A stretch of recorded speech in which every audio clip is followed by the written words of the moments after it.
Kung naa kay pagtuo kang Jesus Christ, kinahanglan mangay kag pasaylo dawaton nimo siya ingon nga imong bugtong og personal nga manluluwas sa imong kinabuhi.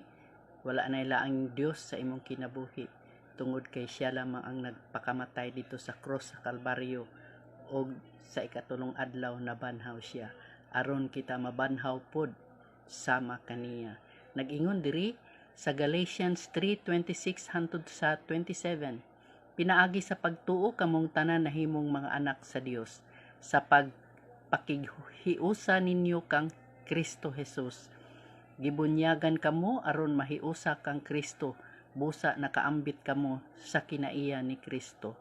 So nakaambit ta unsa may kinaiya ni Kristo, katong mapahiubsanon kaayo nga Ginoo ug malumo ang kasing-kasing. So makaambit ta ni ingon ana nga pamatasan igsuon kung aduna na kitay pagtuo tungod kay siya man ang Dios nato ug siya ang nagtudlo nato ni anang kinaiyaha.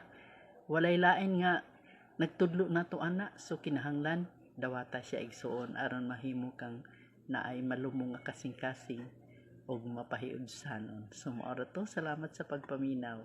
God bless.